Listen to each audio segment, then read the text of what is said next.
ಜನ್ಮ ನೀಡಿರ್ತಕ್ಕಂಥ ರಾಮನಗರ ಜಿಲ್ಲೆ, ಅದರಲ್ಲೂ ವಿಶೇಷವಾಗಿ ಬಿಡದಿಯ ಬೈರಮಂಗಲ ಭಾಗದ ಮಹಾಜನತೆ, ತಂದೆ ತಾಯಂದ್ರು, ಅಣ್ಣ ತಮ್ಮಂದ್ರು 2004ನೇ ಇಸ್ವಿಯ ವಿಧಾನಸಭೆ ಚುನಾವಣೆಯಲ್ಲಿ ಅತ್ಯಂತ ಹೆಚ್ಚಿನ ಬಹುಮತದಲ್ಲಿ ಆಯ್ಕೆ ಮಾಡಿ ನಿಮ್ಮೆಲ್ಲರ ಆಶೀರ್ವಾದದಿಂದ 2006ರಲ್ಲಿ ರಾಜ್ಯದ ಮುಖ್ಯಮಂತ್ರಿ ಆಗ್ತಕ್ಕಂಥ ಒಂದು ದೇವರ ಅನುಗ್ರಹದಿಂದ ರಾಜ್ಯದಲ್ಲಿ ಹಲವಾರು ರೀತಿಯ ನಿಮ್ಮಗಳಿಗೆ ಗೌರವ ತರತಕ್ಕಂಥ ಕಾರ್ಯಕ್ರಮಗಳನ್ನು ಮಾಡಲಿಕ್ಕೆ ಪ್ರಯತ್ನ ಪಟ್ಟೆ. ಬೆಂಗಳೂರು ನಗರದ ಅಭಿವೃದ್ಧಿಗೆ ಸಂಬಂಧಪಟ್ಟಾಗಿ ಹಲವಾರು ಸಮಸ್ಯೆಗಳನ್ನು ಎದುರಿಸ್ತಾ ಇದ್ವಿ. ಈಗಾಗಲೇ ಇವತ್ತಿನ ಸಭೆಯಲ್ಲಿ ಮಂಜು ಅವರು, ಪ್ರಕಾಶ್ ಅವರು, ಭಾಗದ ನಮ್ಮ ಮುಖಂಡರು, ರೈತ ಮುಖಂಡರು, ನಿಖಿಲ್ ಕುಮಾರಸ್ವಾಮಿ ಅವರು ಸಹ ಬಹಳ ಸುದೀರ್ಘವಾಗಿ ಮಾತನಾಡಿದ್ದಾರೆ. ಈ ಒಂದು ಬೈರಮಂಗಲದ ಇದರಲ್ಲಿ 8 ಹಳ್ಳಿಗಳಲ್ಲಿ ಯಾವೊಂದು ಟೌನ್ಶಿಪ್ ಮಾಡ್ತಕ್ಕಂಥ ವಿಷಯದಲ್ಲಿ ನನ್ನ ಮೇಲೂ ಸಹ ಕೆಲವು ಅಪಾದನೆಗಳೇನು ಬಂದಿದೆ. ನಮ್ಮ ರೈತರ ಕುಟುಂಬಗಳನ್ನ ಒಕ್ಕಲೆಬ್ಬಿಸ್ತಕ್ಕಂಥ ಕೆಲಸವನ್ನ ಕುಮಾರಸ್ವಾಮಿ ಮಾಡಿದ್ದು ಅಂತಕ್ಕಂಥದ್ದು. ಆದ್ರೆ ನಾನು ಒಂದು ನಿಮ್ಮಲ್ಲಿ ಮನವಿ ಮಾಡ್ತೇನೆ. ಈಗಾಗಲೇ ನಿಖಿಲ್ ಕುಮಾರಸ್ವಾಮಿ ಅವರು ಮಾತಾಡಬೇಕಾದ್ರೆ ಹೇಳಿದ್ರು, ನಾನು ಸುಮಾರು 3 ರಿಂದ 4 ಬಾರಿ ಕೃಷ್ಣಾ ಕಚೇರಿಯಲ್ಲಿ, ಮುಖ್ಯಮಂತ್ರಿಗಳ ಕೃಷ್ಣಾ ಕಚೇರಿಯಲ್ಲಿ ಹಲವಾರು ನನ್ನ ತಾಯಂದ್ರು, ಹಿರಿಯರ ಒಂದು ಸಭೆಯನ್ನ ಕರೆದು ನಿಮ್ಮಗಳ ಜೊತೆ ಸುದೀರ್ಘವಾಗಿ ಚರ್ಚೆ ಮಾಡಿದ್ದೇನೆ. ಅದರಲ್ಲಿ ಬಹಳ ಜನ ಇವತ್ತು ಇದ್ದಾಗಿಲ್ಲ. ನಮ್ಮ ಬೈರಮಂಗಲದ ರಾಮಯ್ಯನವರಿರ್ಬೋದು, ಹೊನ್ನಪ್ಪನವರಿರ್ಬೋದು, ಈ ಹಲವಾರು ಮುಖಂಡರುಗಳ ಸಂದರ್ಭದಲ್ಲಿ ಸಭೆಯಲ್ಲಿ ಬಂದಂತದ್ದೇನಿದೆ. ನಾನು ಎಲ್ಲಾ ರೀತಿಯ ಚರ್ಚೆಗಳನ್ನು 3-4 ಬಾರಿ ಮಾತನಾಡಿದಾಗ ನನ್ನ ತಾಯಂದ್ರು ಕೆಲವರು ಒಂದು ಪ್ರಶ್ನೆನ ನನ್ನ ಮುಂದೆ ಇಟ್ಟರೆ, ನಾವು ನಿನ್ನನ್ನು ಗೆಲ್ಲಿಸ್ಲಿಕ್ಕೆ ಇವತ್ತು ತೆಗೆದುಕೊಂಡ ನಿರ್ಧಾರದಿಂದ ನಮ್ಮಗಳನ್ನ ಊರು ಖಾಲಿ ಮಾಡಿಸ್ತೀಯ ಅಂತಕ್ಕಂಥ ಕೆಲವು ಪದಗಳನ್ನು ಬಳಕೆ ಮಾಡಿದ್ದು ಇವತ್ತು ನನ್ನ ನೆನಪಿನಲ್ಲಿ ಇರ್ತಕ್ಕಂಥ ವಿಷಯ. ಆ ಸಂದರ್ಭದಲ್ಲಿ ನಾನು ಯಾವ ರೀತಿಯ ಒಂದು ಯೋಜನೆಗಳು ಅಂತಕ್ಕಂಥದ್ದನ್ನ ಸುದೀರ್ಘವಾಗಿ ಚರ್ಚೆ ಮಾಡಿದ ನಂತರ ಅವತ್ತು ಒಂದು ಸಮಾಧಾನಕರವಾದಂತ ರೀತಿಯಲ್ಲಿ ಹೋದಂತ ಒಂದು ತೀರ್ಮಾನಗಳನ್ನು ತೆಗೆದುಕೊಳ್ಳಿಕ್ಕೆ ಅವಕಾಶಗಳೇನಾಗಿತ್ತು. ನಾನು ಆ ಸಂದರ್ಭದಲ್ಲಿ ಹುಡುಗಾಟಿಕೆಗೆ ಮಾಡಿದಂಥದ್ದಲ್ಲ. ಅವತ್ತಿನ ದಿನ ಭೂಮಿಯ ಒಂದು ವ್ಯಾಲ್ಯೂ ಏನಿತ್ತು, ಅವತ್ತಿನ ದಿನ ಯಾವೊಂದು ಬೆಂಗಳೂರಿಂದ ಬರ್ತಕ್ಕಂಥ ವೃಷಭಾವತಿಯ ಆ ಒಂದು ರತ್ನೀರಿನಿಂದ ಹಲವಾರು ರೀತಿಯ ಸಮಸ್ಯೆಗಳಿದ್ದಂಥದ್ದನ್ನು ನಾನು ಕಂಡಿದ್ದೆ. ನಾನು 2 ವಿಷಯಗಳನ್ನ ನಿಮ್ಮ ಮುಂದೆ ಇಡ್ಲಿಕ್ಕೆ ಬಯಸ್ತೀನಿ. ಈಗಿನ ಸರ್ಕಾರ ನಮ್ಮ ಕುಟುಂಬದ ಮೇಲೆ ಅಪಾದನೆ ಏನ್ ಮಾಡ್ತಾ ಇದ್ದಾರೆ, 2 ವಿಷಯಗಳನ್ನ ನಿಮ್ಮ ಮುಂದೆ ಇಡ್ತೀನಿ. ಬಹಳ ದೊಡ್ಡ ಮಟ್ಟದಲ್ಲಿ ನಿಮ್ ಸಮಯ ತೆಗೆದುಕೊಳ್ಳಿಕ್ಕೆ ಹೋಗೋದಿಲ್ಲ. ಮೊದಲನೇ ಒಂದು ಪ್ರಕರಣ, ಬೆಂಗಳೂರು ಮೈಸೂರು ರಸ್ತೆ ವಿಷಯದಲ್ಲಿ ದೇವೇಗೌಡರು ಮುಖ್ಯಮಂತ್ರಿಗಳಿದ್ದಾಗ ತೆಗೆದುಕೊಂಡಂತ ಒಂದು ನಿರ್ಧಾರ. ದೇವೇಗೌಡರು ಆ ಒಂದು ಬೆಂಗಳೂರು ಮೈಸೂರಿನ ಅಗಲೀಕರಣದ ಒಂದು ತೀರ್ಮಾನ ತೆಗೆದುಕೊಳ್ಳಿಕ್ಕೆ ಕಾರಣ, ಒಂದು ಶಾಲಾ ಬಸ್ಸು ಮಾಯನಹಳ್ಳಿ ತಿರುವಿನಲ್ಲಿ ಆಕ್ಸಿಡೆಂಟ್ ನಲ್ಲಿ ಏನೊಂದು ಅಪಘಾತಕ್ಕೊಳಗಾಯ್ತು. 9 ಮಕ್ಕಳು ಸ್ಥಳದಲ್ಲೇ ತೀರ್ಕೊಂಡು ಹೋದಂತ ಒಂದು ಘಟನೆ. ಅವತ್ತು ಬಹಳ ಅಪಘಾತಗಳಾಗ್ತಾ ಇದ್ದಂತ ಒಂದು ಬೆಂಗಳೂರು ಮೈಸೂರು ರಸ್ತೆಯ ಒಂದು ದಿನಗಳನ್ನ ಗಮನಿಸಿದಂಥವ್ರು ಅವರು ಮುಖ್ಯಮಂತ್ರಿಯಾಗಿ ತೆಗೆದುಕೊಂಡಂತ ನಿರ್ಧಾರ ಬೆಂಗಳೂರು ಮೈಸೂರು ರಸ್ತೆಯ ಒಂದು ನೈಸ್ನ ಒಂದು ಯೋಜನೆ. ಆ ಯೋಜನೆ ದೇವೇಗೌಡರು ತೆಗೆದುಕೊಂಡು ಯಾವ ರೀತಿ ಇರಬೇಕು ಅಂತಕ್ಕಂಥ ತೀರ್ಮಾನ ಏನ್ ಮಾಡಿದ್ರು. ಅವರು ದೆಹಲಿ ಹೋಗ್ಬೇಕಾದ ಅನಿವಾರ್ಯತೆ ಬಂತು ಪ್ರಧಾನಮಂತ್ರಿಗಳಾಗಿ. ನಂತರ ನಮ್ಮ ಜಯಂತ್ ಪಟೇಲ್ ಮುಖ್ಯಮಂತ್ರಿಗಳಿದ್ರು. ಅದಾದ್ಮೇಲೆ ಕಾಂಗ್ರೆಸ್ ಸರ್ಕಾರ ಬಂದ ಮೇಲೆ ಇದೇ ಶಿವಕುಮಾರ್ ಈಗೇನು ಅಪಾದನೆ ಮಾಡ್ತಾರೆ, ಇದೇ ಶಿವಕುಮಾರ್ ಅವರು ಭಯಪ್ಪ ಅಂತೇಳಿ DMICP ಅಂತ ಹೇಳಿ ಒಂದು ಪ್ರಾಧಿಕಾರ ರಚನೆ ಮಾಡಿ ಪ್ರಾಧಿಕಾರದ ಅಧ್ಯಕ್ಷರು ಅವರೇ ಆಗ್ತಾರೆ. ಅವರ ಜೊತೆಗೆ SM ಕೃಷ್ಣ ಅವರ ಸರ್ಕಾರದಲ್ಲಿ ಮಂತ್ರಿಗಳು ಇರ್ತಾರೆ. ಆ ಸಂದರ್ಭದಲ್ಲಿ ಅವತ್ತು 1.25 ಲಕ್ಷ ಎಕರೆ ಭೂಮಿಯನ್ನ ವಶಪಡಿಸ್ಕೊಳ್ತಕ್ಕಂಥ ತೀರ್ಮಾನ ಮಾಡ್ತಾರೆ ಬೆಂಗಳೂರಿನಿಂದ ಮೈಸೂರಿನವರಿಗೆ. 30 ವರ್ಷಗಳಾಯ್ತು, ಇವತ್ತಿನವರೆಗೆ ಆ ಒಂದು ರಸ್ತೆ ಕೆಲಸ ಮಾಡಲಿಲ್ಲ. ಈಗ ನ್ಯಾಷನಲ್ ಹೈವೇ ಇಂದ ಆ ಕೆಲಸ ನಾನು ಮುಖ್ಯಮಂತ್ರಿ ಇದ್ದಾಗ ಏನೋ ಒಂದು ತರ ಬಹಳ ವೇಗವಾಗಿ ಹಣವನ್ನ ರೈತರಿಗೆ ಕೊಡ್ತಕ್ಕಂಥ ವಿಷಯದಲ್ಲಿ ತೀರ್ಮಾನ ತೆಗೆದುಕೊಂಡು ಇವತ್ತು ಆ ರಸ್ತೆ ಕಂಪ್ಲೀಟ್ ಆದಂತದ್ದೇನಿದೆ ಕೇವಲ 2-3 ವರ್ಷದಲ್ಲಿ. ಆ ರೀತಿಯ ಕಾರ್ಯಕ್ರಮ 30 ವರ್ಷ ಆದ್ರೂ ಇನ್ನೂ ಆಗ್ಲಿಲ್ಲ. ಇಲ್ಲಿ ಇದೇ ಶಿವಕುಮಾರ್ ಅವರು ಬೆಂಗಳೂರಿನ ಹೊಸಕೆರೆಹಳ್ಳಿ ಮತ್ತು ಸುತ್ತಮುತ್ತ ಏನಿದೆ ನೈಸ್ ರಸ್ತೆ, ಅಲ್ಲಿ ಎಷ್ಟು ಭೂಮಿಯನ್ನ ಲಪ್ಟಾಯಿಸಿದ್ದಾರೆ. ದೇವೇಗೌಡ ಅದರ ವಿರುದ್ಧ ಯಾವಾಗ ತಪ್ಪುಗಳಾಯ್ತು ಅದನ್ನ ಸರಿಪಡಿಸ್ಬೇಕು ಅಂತ ಹೇಳಿ ಯಾವ ಮಟ್ಟದ ಹೋರಾಟ ಮಾಡಿದ್ದಾರೆ ಅದೆಲ್ಲ ಇವತ್ತು ನಮ್ಮ ಕಣ್ಮುಂದೆ ಇದೆ. ದೇವೇಗೌಡರು ಎಂದೂ ಸಹ ರೈತರಿಗೆ ಅನ್ಯಾಯ ಮಾಡ್ಲಿಕ್ಕಾಗ್ಲಿ, ರೈತರಿಗೆ ದ್ರೋಹ ಮಾಡ್ತಕ್ಕಂತ ಒಂದು ಕ್ಷಣದಲ್ಲಿ ಆತರ ಮಾಡಿದ್ರೆ ಅವರು ರಾಜಕೀಯದಿಂದ ನಿವೃತ್ತಿ ಹೊಂದಿದ್ರು. ರೈತರ ಪರವಾಗಿ ರೈತರಿಗೆ ಅನ್ಯಾಯ ಆದಾಗ ರೈತರ ಪರವಾಗಿ ಧ್ವನಿ ಎತ್ತಿರ್ತಕ್ಕಂತ ಒಬ್ಬ ರಾಜಕಾರಣಿ ಈ ದೇಶದಲ್ಲಿದ್ರೆ, ನಾನು ರಾಜ್ಯದಲ್ಲಿ ಹೇಳಲ್ಲ, ಈ ದೇಶದಲ್ಲಿದ್ರೆ ಸನ್ಮಾನ್ಯ ದೇವೇಗೌಡರು ಅಂತಕ್ಕಂಥದ್ದನ್ನ ನೀವೇ ಬೆಳೆಸಿರ್ತಕ್ಕಂಥ ನೀವು ಮರಿಬಾರದು ಅಂತಕ್ಕಂಥದ್ದು ಹೇಳಿ ಬಯಸ್ಬೇಕು. ಅದಷ್ಟೇ ಅಲ್ಲ, ನನ್ನ ಕಾಲದಲ್ಲಿ ಯಾವೊಂದು ಈ ಪ್ರಾಜೆಕ್ಟ್ ಬಗ್ಗೆ ನಾನೇ ಏನಕ್ಕೆ ಭೂಸ್ವಾಧೀನ ಪ್ರಕ್ರಿಯೆ ಮಾಡಿದ್ದೆ ಅಂತ ಹೇಳ್ತಾರೆ, ನಾನು ಯಾವುದೇ ಭೂಸ್ವಾಧೀನ ಪ್ರಕ್ರಿಯೆ ಮಾಡಿರ್ಲಿಲ್ಲ. ಈ ಕಾರ್ಯಕ್ರಮವನ್ನ ತರಬೇಕು ಅಂತಕ್ಕಂಥದ್ದು ಬರೀ ಬಿಡದಿ ಹತ್ರದ್ದಲ್ಲ, ನಂದಗುಡಿ ಇರ್ಬೋದು, ಸೋಲೂರು ಇರ್ಬೋದು, ಅಲ್ಲಿ ದೇವನಹಳ್ಳಿ ಭಾಗ ಇರ್ಬೋದು ಮತ್ತು ಕನಕಪುರ ಭಾಗದಲ್ಲಿ ಇದನ್ನ ತರಬೇಕು ಅಂತ ಹೊರಟಿದ್ದ ಕಾರಣ ನಮ್ಮ ಮತ್ತೊಬ್ಬ ರೈತರು ಹೇಳ್ತಾ ಇದ್ರು, ಯಾಕೆ ನಮ್ಮ ರೈತರು ಭೂಮಿನೇ ಬೇಕು, ನೀವು ಸರ್ಕಾರದ ಭೂಮಿ ಮಾಡಬಾರ್ದು ಅನ್ನತಕ್ಕಂಥದ್ದನ್ನ ಏನ್ ಹೇಳ್ತಾ ಇದ್ರು. ಅವತ್ತು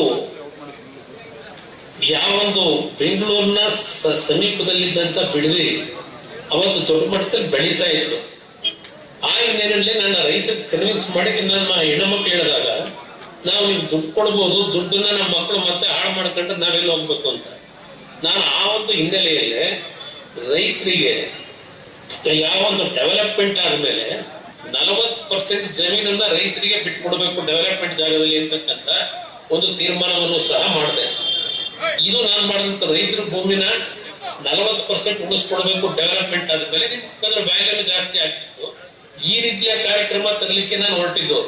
ಅದಷ್ಟೇ ಅಲ್ಲ, ನಾನು 2006ನೇ ಇಸ್ವಿನಲ್ಲಿ ಆ ಒಂದು ಯೋಜನೆಗೆ 60,000 ಕೋಟಿ ರೂಪಾಯಿಗಳನ್ನ ಬಂಡವಾಳ ಹಾಕ್ಬೇಕು ಅಂತಕ್ಕಂಥದ್ದು ಇದ್ದಿತ್ತು. ಅದರಿಂದ ನಿಮ್ಗೆಲ್ಲರಿಗೂ ಆರ್ಥಿಕವಾಗಿ ನೀವು ಮೇಲೆ ಬರಬೇಕು ಅಂತಕ್ಕಂಥದ್ದು ನನ್ನ ಆಸೆ ಇಟ್ಕೊಂಡಿತ್ತು. ಇದರಿಂದ ನಾನು ನನ್ನ ರೈತರು ನನ್ನನ್ನು ಬೆಳೆಸಿರ್ತಕ್ಕಂಥ ನನ್ನ ತಂದೆ ತಾಯಂದಿರಿಗೆ ನನ್ನ ಜೀವನದ ಕೊನೆಯ ಸೇರೋವರೆಗೂ ಅನ್ಯಾಯ ಮಾಡೋದಲ್ಲ. ಇದನ್ನ ಬಹಳ ಸ್ಪಷ್ಟವಾಗಿ ಹೇಳ್ತೇನೆ. ಇವತ್ತು 20,000 ಕೋಟಿ ಹೇಳ್ತಾ ಇದ್ದಾರೆ.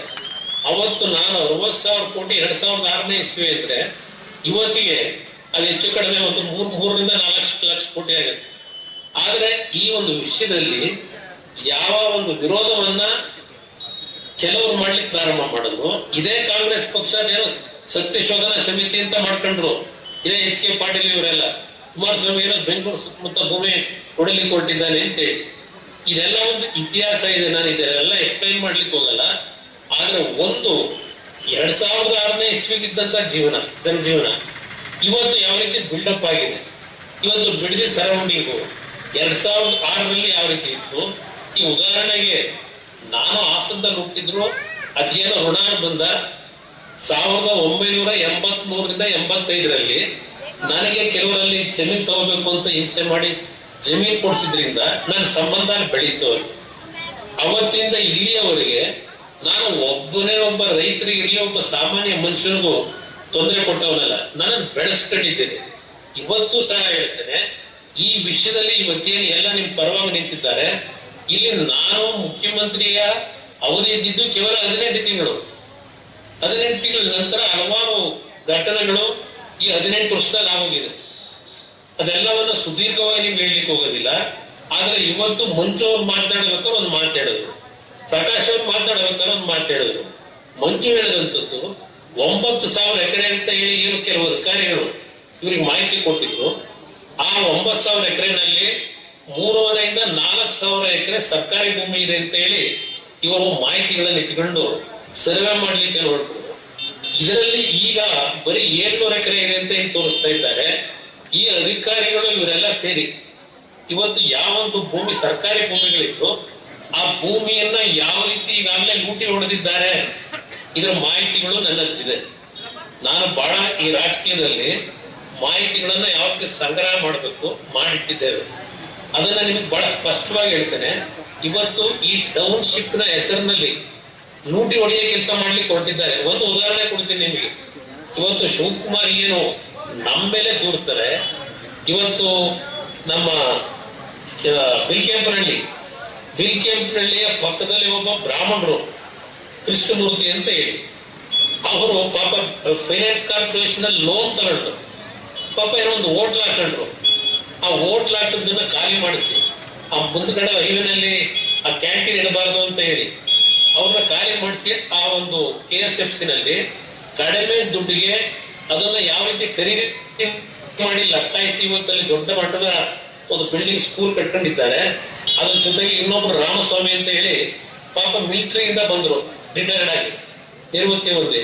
ಅವ್ರ ಮಗಳನ್ನ ಕಿಡ್ನಾಪ್ ಮಾಡಿ ಯಾವ ರೀತಿ ಆ ಜಮೀನು ಬರ್ಸ್ಕೊಂಡಿದ್ದಾರೆ. ಇಂಥ ಕೆಲಸ ನಾವೇನಾದ್ರೂ ಮಾಡಿದೀವಿ ನಮ್ಮ ಕುಟುಂಬ ಇವತ್ತು ಅಲ್ಲಿ ನಮ್ಮ ಜಿಲ್ಲೆ ಒಳಗೆ ಇಲ್ಲ ಇಡೀ ರಾಜ್ಯದಲ್ಲಿ ಇಂಥ ವ್ಯಕ್ತಿಗಳು ನನ್ನ ಮೇಲೆ ದೇವೇಗೌಡರ ಮೇಲೆ ಕಾಮೆಂಟ್ಸ್ ಮಾಡ್ತಕ್ಕಂಥ ನೈತಿಕತೆ ಇವರಲ್ಲಿ ಇಟ್ಕೊಂಡಿದ್ದಾರ? ಇಲ್ಲ ನಾನು ಜಮೀನು ಕೊಡ್ಸಿದ್ದಾರೆ ನನ್ನಲ್ಲಿ ಕೆಟ್ಟದಲ್ಲಿ ನನಗೆ.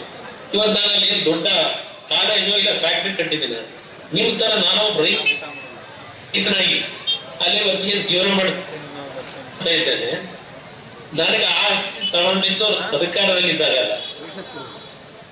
ನಾನು ಸಿನಿಮಾ ರೈತನಾಗೆ ಕೃಷಿ ವಲಯದಲ್ಲೇ ಇಟ್ಟಿದ್ದೇನೆ. ಅದನ್ನು ಆ ರೀತಿ ಬದುಕಿದ ನಿಮ್ ಜೊತೆನಲ್ಲಿ ನಾನು ಇವತ್ತು ನನ್ನ ಮಗ ಇವತ್ತಲ್ಲಿ ಬಂದೇ ನಿಂತಿದ್ದಾನೆ. ನನ್ನ ಮಗ ಅನ್ನೋದಲ್ಲ ನಿಮ್ಗಳ ಮಗ ಅಂತಕ್ಕಂಥ ನಾನು ಹೇಳಲಿಕ್ಕೆ ಬಯಸ್ತೇನೆ.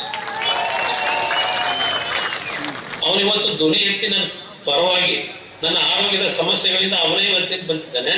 ಒಂದು ಮಾತನ್ನ ಕೊಡ್ತಾನೆ. ಅವನೇನ್ ಹೇಳಿದ್ದಾನೆ, ಒಂದು ಇಂಚು ಭೂಮಿಯನ್ನ ನಮ್ಮ ರೈತರಿಂದ ವಶಪಡಿಸ್ಕೊಳ್ಳಿಕ್ಕೆ ಸರ್ಕಾರಕ್ಕೆ ಬಿಡಲ್ಲ ಅಂತಕ್ಕಂಥದ್ದು ಏನ್ ಹೇಳಿದ್ದಾನೆ. ಅದಕ್ಕೆ ನನ್ನ ಬೆಂಬಲವೂ ಇದೆ. ನಾನು ಸಹ ನಿಮ್ ಜೊತೆ ಬೆಂಗಳೂರಿಗೆ ಪಾದಯಾತ್ರೆ ಹೋಗಬೇಕಂತ ಅನಿವಾರ್ಯತೆ ಬಂದ್ರೆ ನಾನೇ ನಿಮ್ ಜೊತೆ ಭಾಗವಹಿಸಿ. ನನ್ನ ಆರೋಗ್ಯ ಮುಖ್ಯ ಅಲ್ಲ, ನನ್ನನ್ನು ಬೆಳೆಸಿರ್ತಕ್ಕಂಥ ನನ್ನ ಜನನ ಮುಖ್ಯ. ನನಗೆ ನಿಮ್ ಕಣ್ಣಲ್ಲಿ ಎಂದೂ ನೀರ್ ಹಾಕ್ಬಾರ್ದು. ಇವತ್ತು ಮೊನ್ನೆ ನನಗೆ ನಮ್ಮ PA ಹೇಳ್ತಾ ಇದ್ದ ರಾತ್ರಿ 11 ಗಂಟೆಯಲ್ಲಿ ಯಾವ ಪಾಪ ಹೊಸೂರ್ನ ಒಂದು ಹೆಣ್ಣು ಮಗಳ ಮನೆಗೆ ನುಗ್ಗಿ ಗಲಾಟೆ ಮಾಡಿದಂತ ಸನ್ನಿವೇಶ ನನಗೆ ಎಕ್ಸ್ಪ್ಲೈನ್ ಮಾಡಿ ಆ ಒಂದು ವಾಟ್ಸಪ್ ಅಲ್ಲಿ ತೋರಿಸ್ತಾ ಇದ್ದ. ಇಂಥ ನೀಚ್ ಕೆಲಸ ಮಾಡಿ ಇವತ್ತು ಅಲ್ಲಿ ಟೌನ್ಶಿಪ್ ಕಟ್ಟಬೇಕು. ಅವರು ಬಡವರ ಮೇಲೆ ಇವತ್ತು ಹಲ್ಲೆ ಮಾಡಿ. ಅದರಿಂದ ಇವತ್ತು ನೀವೇನು ಹೋರಾಟ ಕೇಳ್ತಿದ್ದೀರಿ ಇದು ರಾಜಕೀಯದ ಪ್ರಶ್ನೆ ಅಲ್ಲ, ನಿಮ್ಮ ಬದುಕಿನ ಪ್ರಶ್ನೆ ಅಂತ ನೀವೇನ್ ಹೇಳ್ತಾ ಇದ್ದೀರಿ. ನಮ್ಮ ಪ್ರಕಾಶ್ ಒಂದು ಮಾತು ಹೇಳಿದ್ರು, ಇವತ್ತು ನಾವು ಇಷ್ಟ ಕರೀತಾ ಇದೀವಿ, ಅಲ್ಲಿಂದ ರೇಷ್ಮೆ ಬೆಳೀತಾ ಇದೀವಿ ಅಂತೆಲ್ಲ ಹೇಳ್ತಾ ಇದ್ರು. ಇವತ್ತು ಮಂಜು ಅವ್ರು ಹೇಳ್ತಾ ಇದ್ರು ಇದನ್ನ ಒಂದು ನಮ್ಮ ಕಾಲುವೆ ಸುವರ್ಣಮುಖಿ ನದಿಯ ಒಂದು ಕಾಲುವೆ ಪುನಶ್ಚೇತನಕ್ಕೆ ನಮ್ಮ ಕುಮಾರಣ್ಣನ ಕಾಲದಲ್ಲಿ ನಾವು ದುಡ್ಡು ತಂದು ಮಾಡಿಸಿದ್ದೇವೆ ಅಂತ ಹೇಳ್ತಾ ಇದ್ರು. ಎಲ್ಲ ಒಂದು ಭಾಗ ಇರಲಿ. ಆದ್ರೆ ಇವತ್ತು ಸ್ವಲ್ಪ ಹಸುಗಳ ಮುಖಾಂತರ ಇವತ್ತು ಆರಂಭ ಕರೆದು ಇವತ್ತೇನೋ ಆರ್ಥಿಕವಾಗಿ ಸ್ವಲ್ಪ ಸದೃಢವಾಗಿ ನಮ್ಮ ರೈತರು ಹಳ್ಳಿಗಳಲ್ಲಿ ಬದುಕಿದ್ದಾರೆ ಬೆಳೆ ಬೆಳೆಯೋದಕ್ಕಿಂತ. ಆದ್ರೆ ರೇಷ್ಮೆ ಬೆಲೆ ಅವತ್ತಿನ ಕಾಲದಲ್ಲಿ 70-80 ರೂಪಾಯಿಗೆ ಇವಾಗ ಅವತ್ತು ಬೆಲೆ ತಗೊಳಕ್ ಆಗ್ತಿರ್ಲಿಲ್ಲ ನಮ್ಮ ರೈತರು. ಇವತ್ತು 600-700 ರೂಪಾಯಿ ರೇಷ್ಮೆ ಬೆಳೆ ಇದೆ. ಇಂಥ ಒಂದು ಬೆಳೆ ಬೆಳೆಯತಕ್ಕಂಥ ಭೂಮಿಗಳನ್ನ ಯಾವುದೇ ಕಾರಣಕ್ಕೂ ಯಾವುದೇ ಅಭಿವೃದ್ಧಿ ಹೆಸರಿನಲ್ಲಿ ಲೂಟಿ ಆಗ್ಲಿಕ್ಕೆ ಅವಕಾಶ ಕೊಡಬಾರ್ದು ಅಂತಕ್ಕಂಥದ್ದು. ನಾನು ದೇವರಳ್ಳಿಯ ವಿಷಯದಲ್ಲಿ ಏನ್ ಹೇಳ್ತಾ ಇದ್ದೀನಿ ಚಂದ್ರಾಯಪಟ್ಟಣದ ಬಗ್ಗೆ, ನಾನೇ 2-3 ಬಾರಿಯಲ್ಲಿ ಚಂದ್ರಾಯಪಟ್ಟಣದ ರೈತರ ಪರವಾಗಿ ಹೋರಾಟಕ್ಕೆ ಹೋದಂತವ್ರು. ಇವತ್ತು ಈ ಸರ್ಕಾರ ರೈತರ ಒಂದು ಒತ್ತಡಕ್ಕೆ ಡಿನೋಟಿಫಿಕೇಶನ್ ಮಾಡಿದ್ರು. ಈಗ ಅವಾಗ ಎದುರಿಸ್ತಾ ಇದ್ದಾರೆ ಇಲ್ಲಿ ರೈತರಿಗೆ ಎದುರಿಸಿ ನೀವೇನಾದ್ರು ಕೊಡದೇ ಇದ್ರೆ ಗ್ರೀನ್ ಝೋನು ಯೆಲ್ಲೋ ಝೋನು ನಿಮಗೆ ಭೂಮಿ ಇವತ್ತು ಅಗ್ರಿಕಲ್ಚರ್ ದುಡ್ಡಿ ಮುಂದಕ್ಕೆ ಏನು ಮಾಡಬಾರ್ದು ಹಾಗೆ ಮಾಡ್ತೀವಿ ಅಂತ ಎದುರಿಸ್ಕೊಂಡು ಕೂತಿದ್ದಾರೆ. ಇದೆಲ್ಲ ನನಗೆ ಗೊತ್ತಿದೆ ನನಗೆ. ಆದ್ರೆ ಒಂದು ಮಾತು ಕೊಡ್ತೇನೆ, ಇವತ್ತು ನಿಮ್ಮ ಹೋರಾಟ ಏನಿದೆ ಆ ಹೋರಾಟಕ್ಕೆ ಸಂಪೂರ್ಣವಾಗಿ ನಿಮ್ ಜೊತೆಯಲ್ಲಿದ್ದೇನೆ.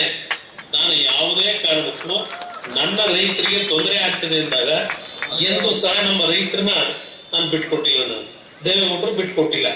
ಇದನ್ನ ಬಹಳ ಸ್ಪಷ್ಟವಾಗಿ ಹೇಳ್ತಾ ಇದ್ದೇನೆ.